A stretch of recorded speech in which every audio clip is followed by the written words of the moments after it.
pour donner le ton, j'ai envie de citer quelqu'un qui s'appelle Elal Blek, qui est écrivain et qui a écrit cette formulation suivante. Si j'avais su que j'allais vivre aussi longtemps, j'aurais fait davantage attention à ma santé. Et il est mort à 100 ans. Incroyable. Ce que je veux dire, c'est que le rire, c'est un peu comme le bon et le mauvais cholestérol.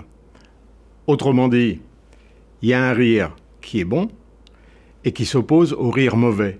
Le bon rire, c'est celui qui n'entraîne pas de dommages. C'est celui qui, effectivement, est comme une infusion de bienfaisance.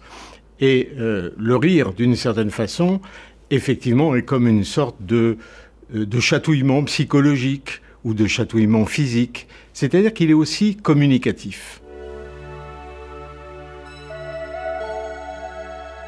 Alors c'est vrai que le rire est lié au corps, c'est le corps qui rit, c'est le corps qui fait rire. Et au fond, toutes les théories évolutionnistes ont montré que tout ce qui est émis du corps sert à quelque chose. La respiration saccadée lors du rire va générer comme une sorte de massage et de décontraction des muscles environnants. Eh bien, lorsqu'on rit à gorge déployée, on est capable comme ça de décontracter, de mobiliser 600 muscles différents du visage jusqu'aux jambes. Quand on respire, en temps normal, on mobilise environ un demi-litre d'air. Lorsque l'on rit intensément, on va dire qu'on mobilise environ 2,5 litres.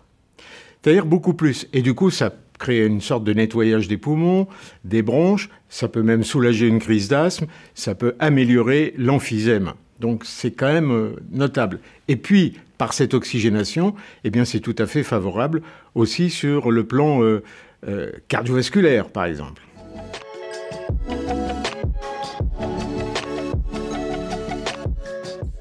Je ne dirais pas que le rire va guérir de la dépression. Mais ce qui est certain, et ce qui a été démontré, c'est que plus les gens rient, ou quand ils ont tendance à rire, ou les gens qui rient très souvent, par exemple, seront moins enclins à faire des épisodes dépressifs.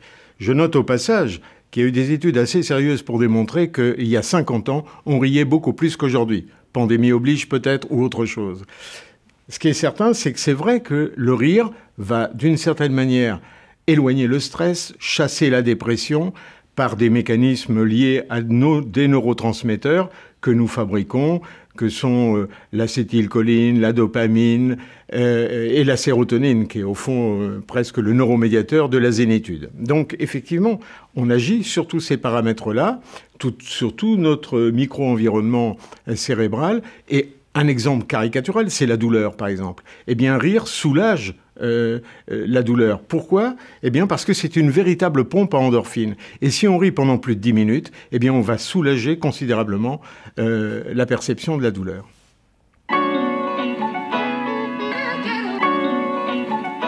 Oui, c'est vrai, totalement prouvé. Prouvé pour plusieurs mécanismes, d'ailleurs.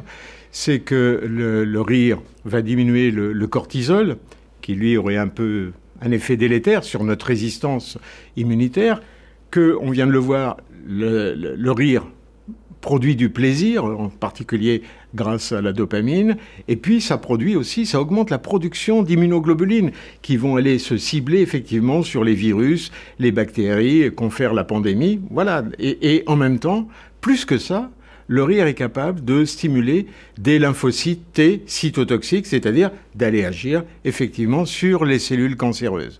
Donc beaucoup de raisons qui expliquent et rendent compte d'une certaine manière que cette stimulation de l'immunité par le rire n'est pas du tout une fiction, c'est totalement réel.